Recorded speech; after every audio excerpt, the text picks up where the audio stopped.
بسم اللہ الرحمن الرحیم۔ السلام علیکم محترم ناظرین۔ رمضان کی فضیلت۔ ایک بار موسیٰ علیہ السلام نے اللہ سے پوچھا کہ یا اللہ، جتنا میں آپ کے قریب ہوں، آپ سے بات کر سکتا ہوں، اتنا کوئی اور قریب ہے؟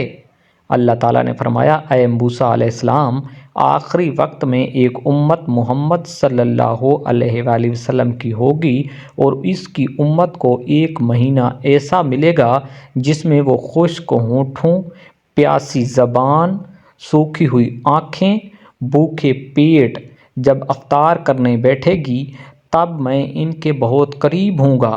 موسیٰ علیہ السلام، تمہارے اور میرے درمیان 70 پردوں کا فاصلہ ہے، لیکن افطار کے وقت اس امت کے اور میرے درمیان ایک پردے کا فاصلہ بھی نہیں ہوگا، اور جو دعا وہ مانگیں گے اسے قبول کرنا میری ذمہ داری ہوگی۔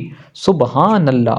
اگر میرے بندوں کو معلوم ہوتا کہ رمضان کیا ہے تو سب تمنا کرتے کہ کاش پورا سال رمضان ہی ہو۔ مزید اچھی ویڈیوز دیکھنے کے لیے ہمارے چینل کو ضرور سبسکرائب کریں تاکہ ہر نئی آنے والی ویڈیو آپ تک پہنچ سکے۔ اللہ تبارک و تعالی آپ کو رمضان شریف کے روزے رکھنے کی توفیق عطا فرمائے۔ آمین یا رب العالمین۔